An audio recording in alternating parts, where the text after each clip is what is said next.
नमस्कार मित्रों, मैं उमेश आपके अपने YouTube channel maths storm by Umesh पर आप सभी दोस्तों का हार्दिक स्वागत करता हूं। कैसे हैं आप सब? आई होप कि आप सब लोग अच्छे होंगे और अपनी स्टडी पर फोकस कर रहे होंगे। तो आप सभी लोग ये जानते हैं कि रिसेंटली हमने एक ज्योमेट्री का ही टॉपिक शुरू किया है और उस टॉपिक का नाम है सर्किल। पिछले 2 लेक्चर्स में हमने सर्किल की थ्योरम्स के बारे में स्टडी की और कंसेप्ट को समझने की कोशिश की।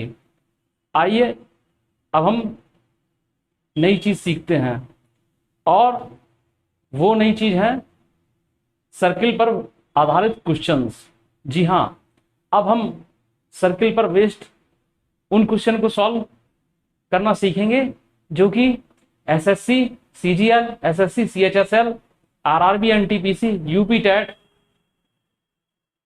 इत्यादि एग्जाम्स में विभिन्न वर्षों में पूछे गए हैं।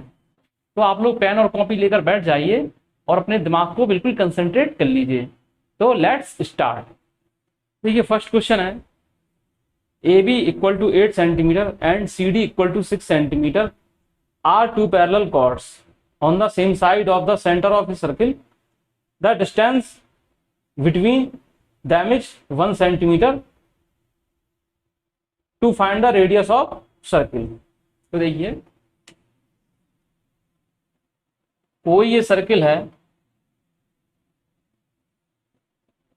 जिसका सेंटर है O और इसमें क्या है कि दो कॉर्ड जो हैं, दो जीवाएं हैं, वो एक दूसरे से 1 सेंटीमीटर की दूरी पर स्थित हैं। समझ में आया? अब बोल रहे हैं कि जो कॉर्ड AB की जो लंबाई है वो 8 सेंटीमीटर है। क्या है? 8 सेंटीमीटर है। एंड दूसरी कॉर्ड की लंबाई जो है वो 6 सेंटीमीटर है। तो इस हमें सर्किल की रेडियस हमें फाइंड आउट करना है। तो देखिए, इसके लिए हम क्या करेंगे कि ये जो कॉर्ड्स हैं इनके जो पॉइंट सरकमफ्रेंस पर स्थित हैं उनको हम सेंटर से मिला देंगे और इस सेंटर से एक परपेंडिकुलर ड्रॉन करेंगे जो AB को M पर काटता है और CD को N पर काटता है। तो देखिए, अब क्या है कि है मालूम है कि OB एंड OD जो है वो सर्किल की रेडियस है तो बराबर होंगी। तो इन रेडियस को निकालने के लिए जो हम प्रोसेस करेंगे वो भी बराबर होना चाहिए। समझ में आया कि नहीं? ये OB एंड OD जो हैं वो सर्किल की रेडियस हैं। अब इन रेडियस को निकालने के लिए हमने जो प्रोसेस हम करने वाले हैं तो वो भी आपस में बराबर होना चाहिए। तो देखिए, पहली बात तो क्या है कि इतनी दूरी जो है वो 1 सेंटीमीटर है। इतनी दूरी 1 सेंटीमीटर है तो इतनी दूरी को हम x मान लेते हैं। क्या मान लेते हैं? x। तो देखिए, अगर हम OB स्क्वायर हम मालूम करना चाहें, OB स्क्वायर, तो OB स्क्वायर क्या हो जाएगा? MB square plus x square, MB square plus x square. तो MB कितना हो जाएगा? 8 का आधा 4 हो जाएगा। तो x स्क्वायर प्लस 4 का square. Dear students, I hope कि आप सब लोग समझ पा रहे होंगे। OD स्क्वायर इक्वल टू क्या हो जाएगा? x तो ये है और +1, तो x प्लस 1 का होल स्क्वायर प्लस ये पूरा 6 है तो ये हाफ जो है 3 हो जाएगा, तो 3 का स्क्वायर। तो अब इनकी तुलना करा देंगे। ये तो इक्वल है ही, हमको मालूम है ये कॉर्ड है तो ये इक्वल है, सॉरी ये मतलब रेडियस है तो इक्वल होंगी। तो ये जो है लेफ्ट हैंड साइड इक्वल है तो राइट हैंड साइड भी इक्वल होगी। तो देखिए क्या मिलेगा, जब हम एक्सपेंशन कर देंगे तो x square plus 16 equal to x square plus 1 plus 2x plus 9।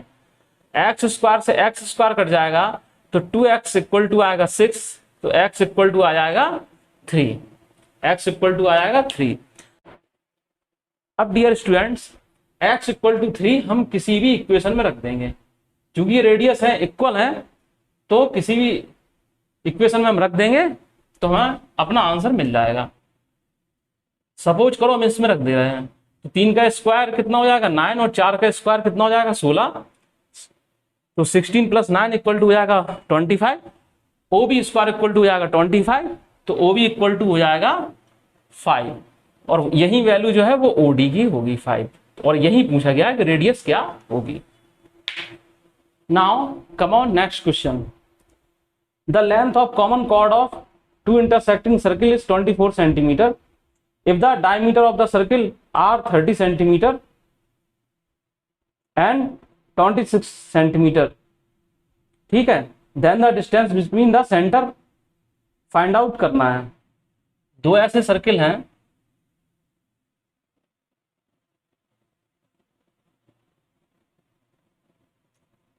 ओ व ओ डैश सेंटर इनका हम मान सकते हैं, इनकी जो कॉमन कॉर्ड है वो दी गई है, उसकी लेंथ जो है वो 24 सेंटीमीटर है, और ये बोल रहे हैं कि पहले वाले सर्किल की जो डायमीटर है वो 30 सेंटीमीटर है और दूसरे वाला सर्किल का जो डायमीटर है वो 26 सेंटीमीटर है। तो इस हिसाब से देखा जाए तो पहले वाले की रेडियस हो जाएगी 15 सेंटीमीटर और दूसरे वाले सर्किल की रेडियस हो जाएगी 13 सेंटीमीटर, ठीक है। अब इन्होंने पूछा है ओ ओ डैश, यानी कि इनके सेंटर्स के बीच की दूरी क्या होगी, इनके सेंटर के बीच की दूरी जो ओ डैश है वो क्या होगी। तो बड़े ही आराम से सवाल सॉल्व हो जाएगा, कोई टफ क्वेश्चन नहीं है। देखिए पहली बात तो ये जो है ये जो कॉर्ड है और इन सेंटर को मिलाने वाली जो लाइन है वो आपस में एन पर इंटरसेक्ट कर रहे हैं, और इस पॉइंट को आप के कंसीडर कर लीजिए, ठीक है। सीधी सी बात ये है कि अगर हमें ये मालूम पड़ जाए O N and O dash N तो हमारा काम बन जाएगा कि नहीं। दूसरी बात ये के एन जो है वो हो जाएगी 24 का हाफ, 24 का हाफ, तो ये के एन कितनी हो जाएगी, के एन हो जाएगी 12 सेंटीमीटर, के एन जो है वो 12 सेंटीमीटर हो जाएगी इतनी, तो ये 12 हो जाएगी। तो देखिए ओ एन कितना मिलेगा, ओ एन मिलेगा आपको अंडर रूट 15 का स्क्वायर नेगेटिव 12 का स्क्वायर, तो हो जाएगा 15 का स्क्वायर क्या होता है 225, 12 का स्क्वायर क्या होता है 144, तो 225 में से 144 जाएंगे तो बचेगा 81, 81 का अंडर रूट हो जाएगा 9, तो O N equal to 9 centimetre आ गया।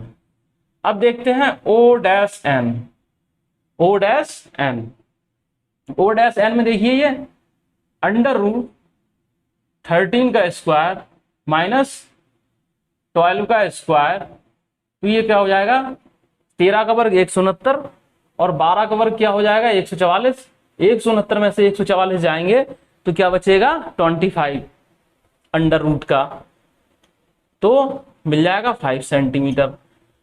ओ ओ डैश क्या है, इन दोनों का योग हो जाएगा, ओ ओ डैश जो है वो हो जाएगा दिस प्लस दिस, समझ रहे हैं, तो हो जाएगा 9 + 5 14 सेंटीमीटर। आई होप कि आप सब लोग इस क्वेश्चन को समझ गए होंगे। नेक्स्ट क्वेश्चन देखते हैं। In a circle of radius 21 centimetre an arc subtends an angle of 72 degree at the centre, find the length of the arc. देखिए डियर स्टूडेंट्स कि ये एक सर्किल है,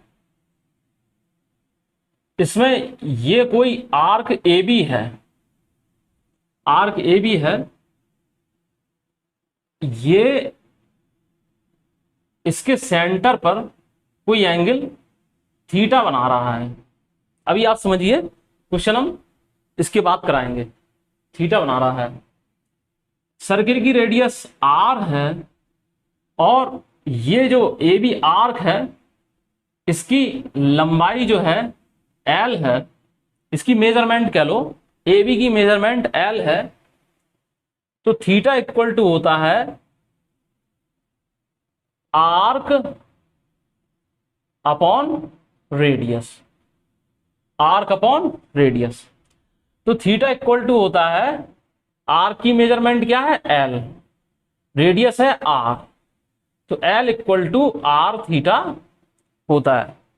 ठीक है, तो इस तरीके से ये जो आर के है उसका मेजरमेंट हम जो है इस फॉर्मूले से निकालते हैं। थीटा जो है वो रेडियन में होता है, किसमें होता है, रेडियन में होता है। तो अब देखिए एक चीज और समझ लीजिए, हमने पहले ही बताई होगी और फिर से समझ लीजिए कि जब एंगल डिग्री में दिया हो, जब कोई एंगल डिग्री में दिया हो, if an angle is given in degree, तो to change into radian we multiply it, it का मतलब angle, it by pi upon 180। हाँ, अगर कोई एंगल आपको डिग्री में दिया है तो उसे हम रेडियन में चेंज करना चाहते हैं, तो हमें पाई अपॉन 180 से मल्टीप्लाई करना होता है। और इसके विपरीत अगर कोई एंगल रेडियन में दिया हो और बोल दें कि इसे क्या है डिग्री में चेंज कीजिए, तो डियर स्टूडेंट्स उसके लिए हम इसका अपोजिट कर देते हैं। देखिए, if an angle is given in, यहां भी इन होगा, इन रेडियन, तो to change into degree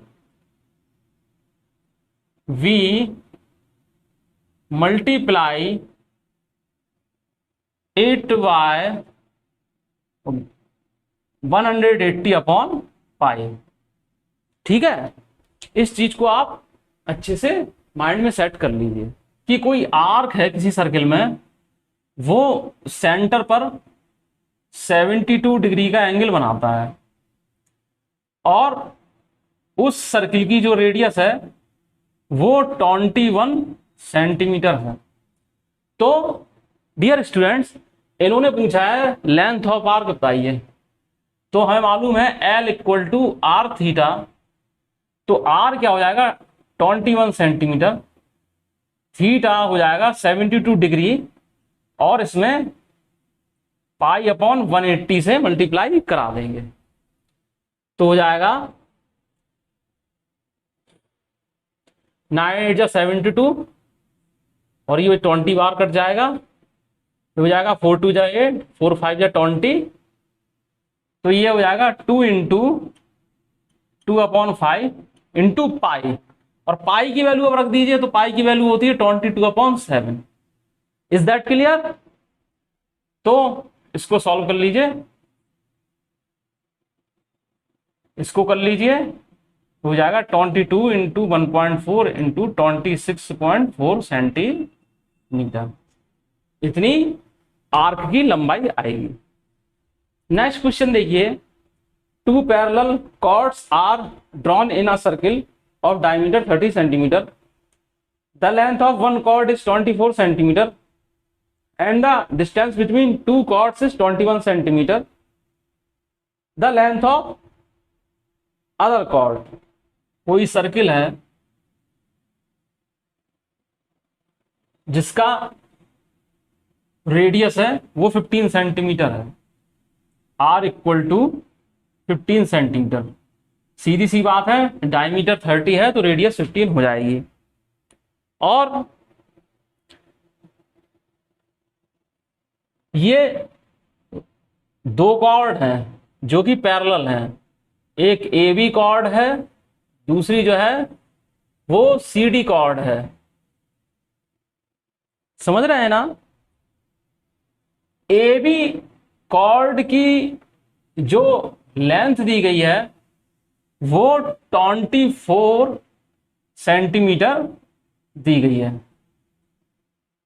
AB cord की जो लेंथ दी गई है वो 24 सेंटीमीटर दी गई है, और ये कॉर्ड जो है एक दूसरे के पैरेलल हैं और इनकी बीच की दूरी है 21 सेंटीमीटर।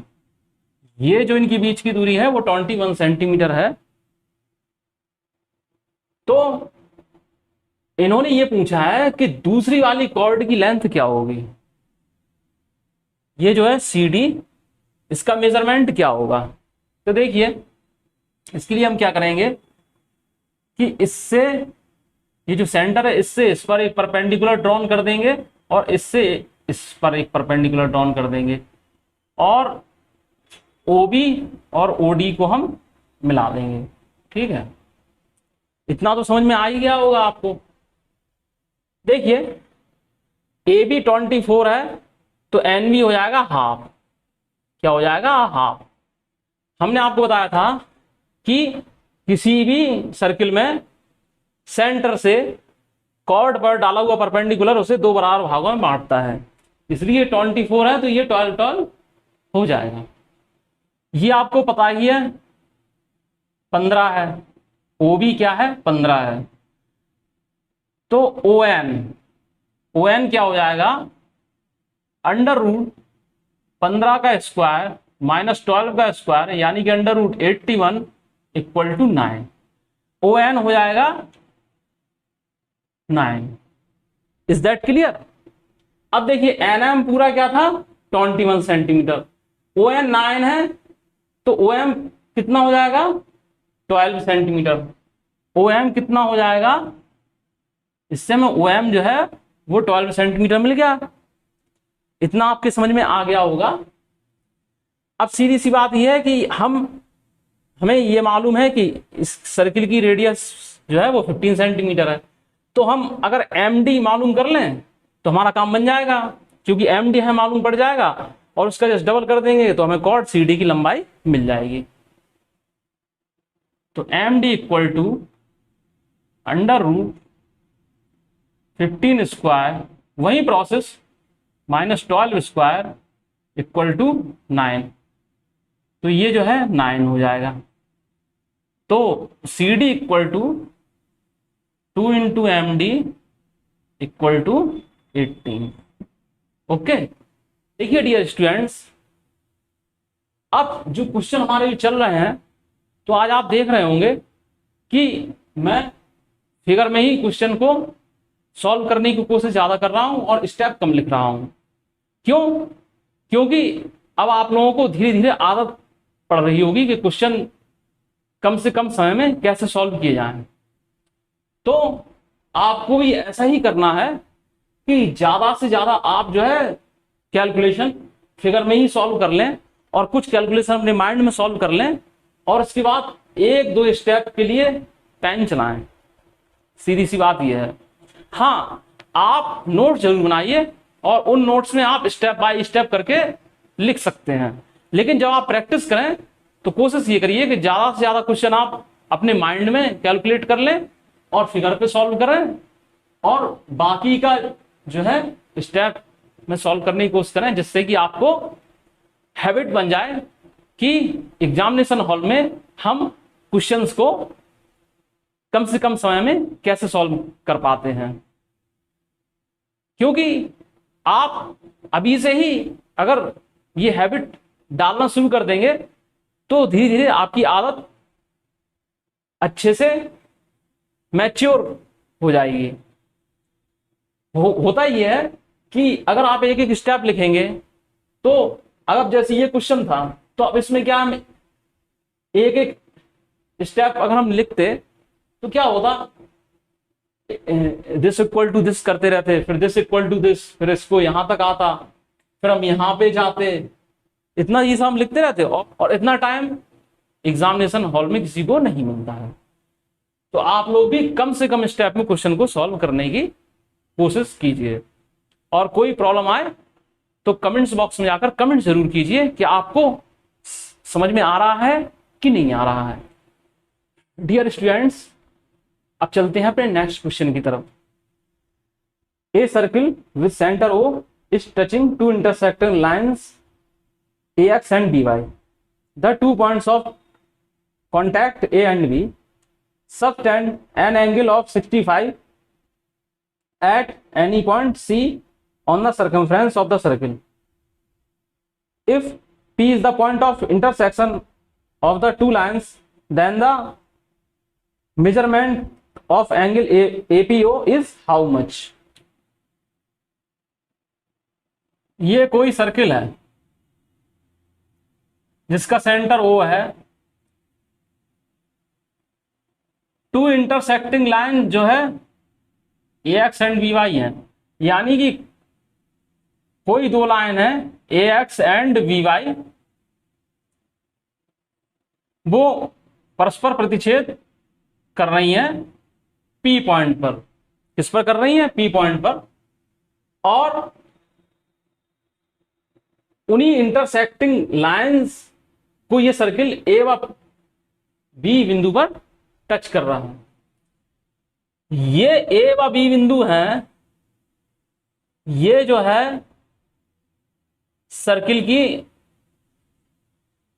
परिधि पर स्थित किसी बिंदु से 65 डिग्री का एंगल बना रहे हैं पॉइंट सी से। ये ए और बी जो आर्क दिख रहा है इस तरीके का, ये 65 का एंगल बना रहा है। इन्होंने पूछा है कि ये जो एंगल है, सॉरी, ये जो एंगल है APO, यानी कि APO, एंगल APO, इसकी जो है मेजरमेंट बताइए।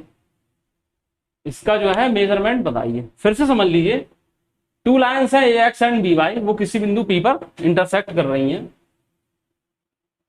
एक सर्किल है, वो इन इंटरसेक्टेड लाइन को A और B पॉइंट पर टच कर रहा है।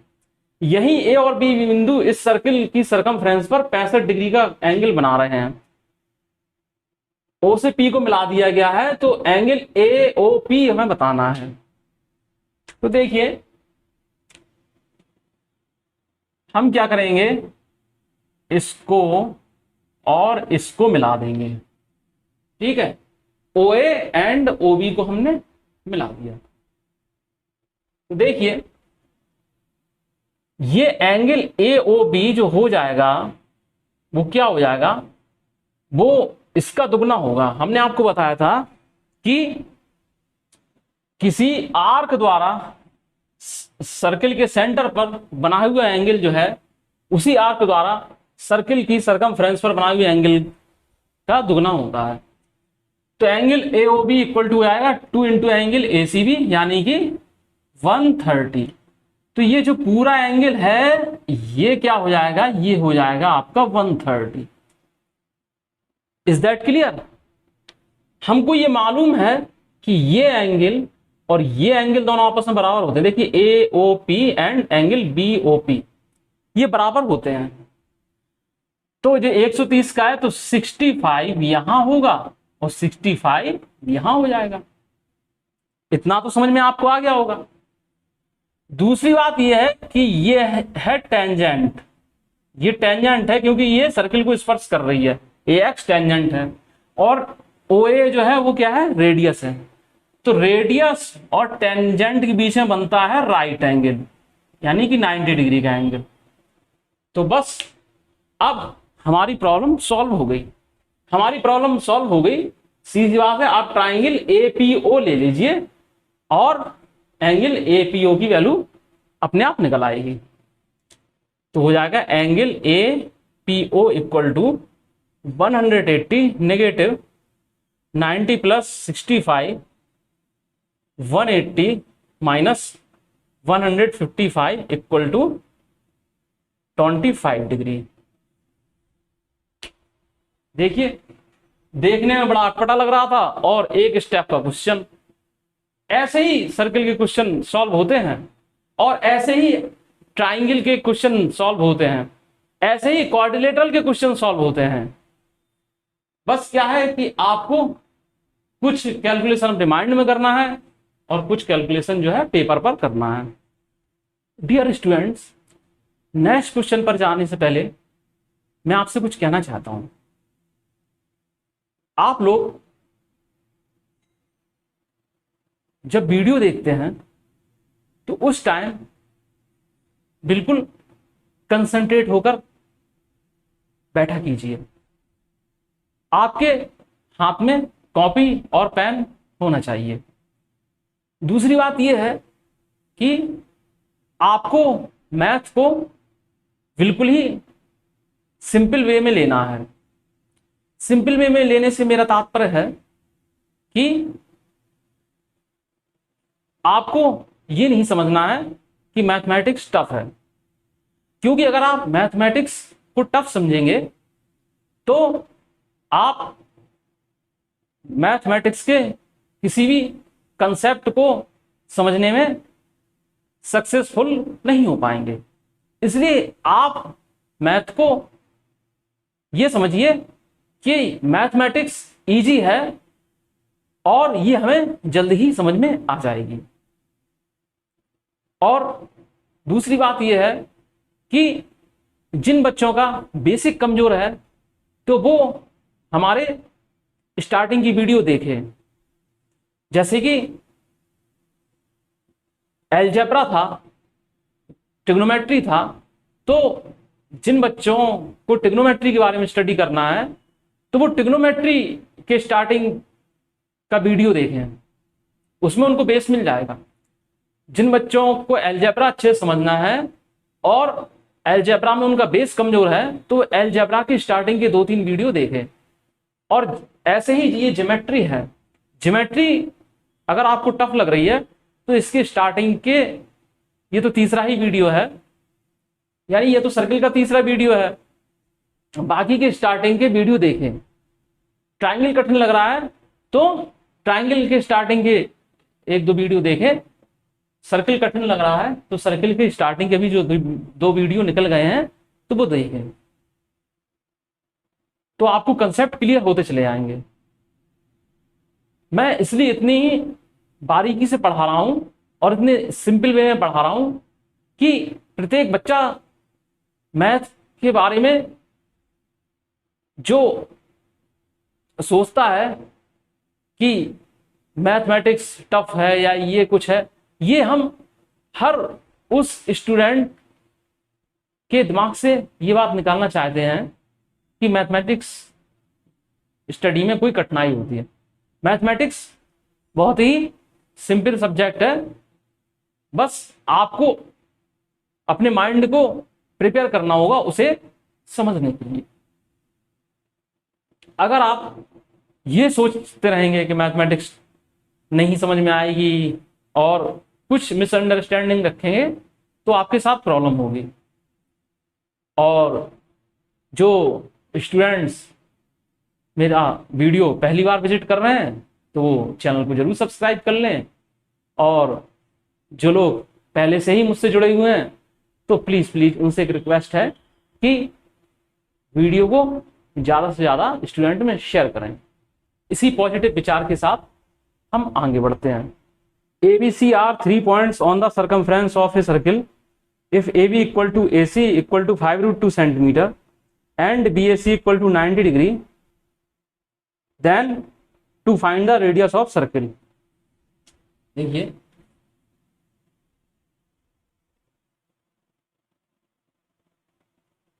ये क्या है, कोई 3 पॉइंट हैं जो कि सर्किल पर स्थित हैं, इनको आपस में मिलाया गया है, इनको आपस में ऐसे ज्वाइन किया गया है।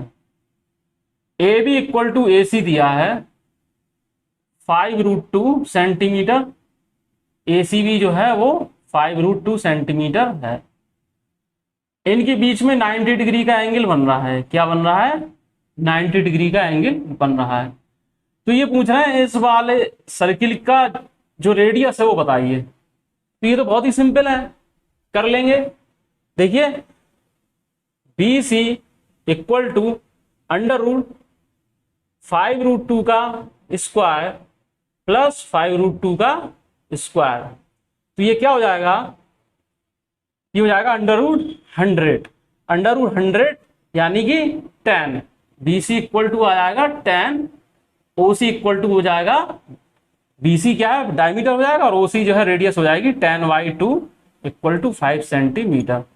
आपको तो इतना भी स्टेप नहीं लिखना है इस क्वेश्चन में, सीधे आपको क्या करना है, यहां पर ये 5√2 है, ये 5√2 है, मनी मन में स्क्वायर कर लीजिए, अंडर रूट निकाल लीजिए, बी सी आ जाएगा 10, आप कर दीजिए 5। नेक्स्ट क्वेश्चन देखते हैं। 2 chords of lengths A meters and B meters subtend angle 60 and 90 at the center of circle. Which of the following statement is true? तो स्टेटमेंट आपकी स्क्रीन पर फ्लैश हो रहे हैं।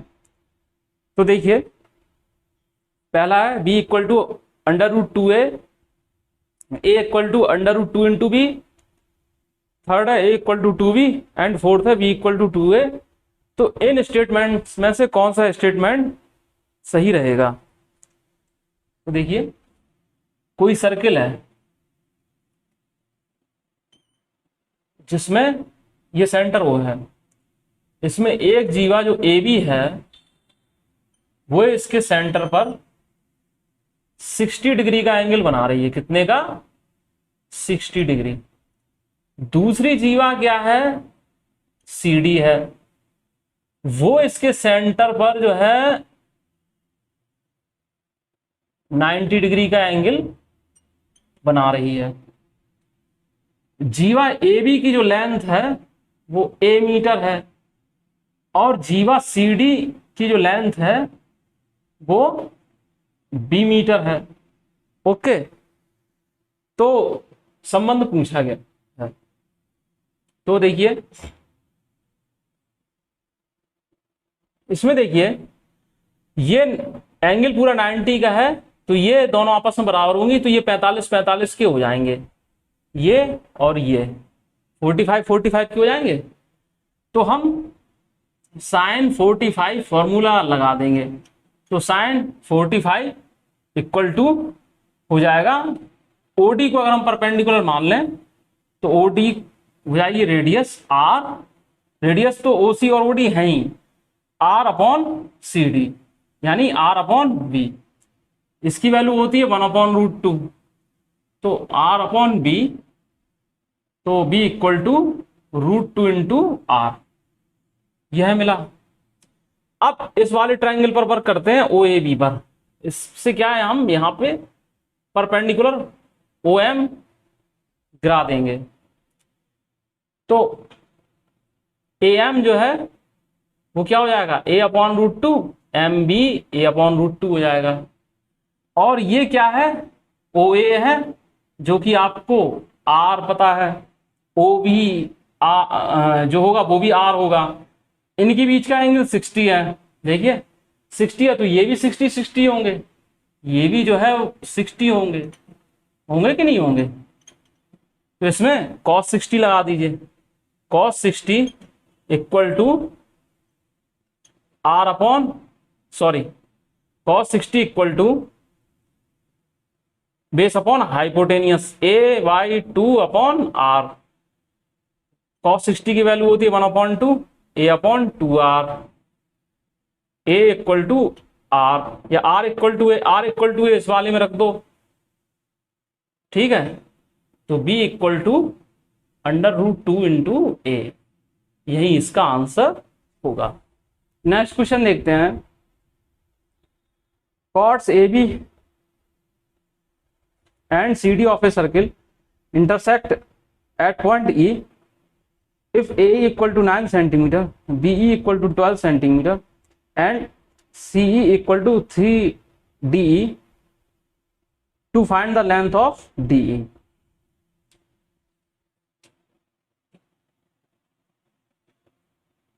कोई सर्किल है, उसकी दो कॉर्ड्स हैं A B and C D, ये ई पर इंटरसेक्ट कर रही हैं और ये बोल रहे हैं कि ए जो है वो 9 सेंटीमीटर है और बी जो है वो 12 सेंटीमीटर है, ओके। और सीई जो है, सीई वो 3DE है, DE का 3 गुना है। तो हमें DE की वैल्यू निकालना है। सिंपल है, हमने आपको बताया था AE into EB equal to CE into ED। तो 9 इंटू 12 और CE की जगह हम क्या रख देंगे 3DE, क्या रख देंगे 3DE और DE अपनी जगह ज्यों का त्यों रखा रहेगा। इससे ये 4 टाइम्स कैंसिल हो जाएगा, डी स्क्वायर इक्वल टू आएगा 36, डी इक्वल टू आएगा 6 सेंटीमीटर।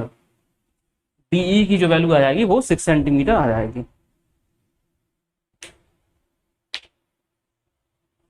तो डियर स्टूडेंट्स, आज के लिए बस इतना ही। आप लोग स्वस्थ रहिए, खुश रहिए, दूसरों को भी खुश रखिए और स्टडी पर ध्यान लगाइए। और मेरी बेस्ट विशेस हैं कि आप हमेशा लाइफ में सफलता की ओर अग्रसर रहें। मिलते हैं नेक्स्ट लेक्चर में, तब तक के लिए नमस्कार।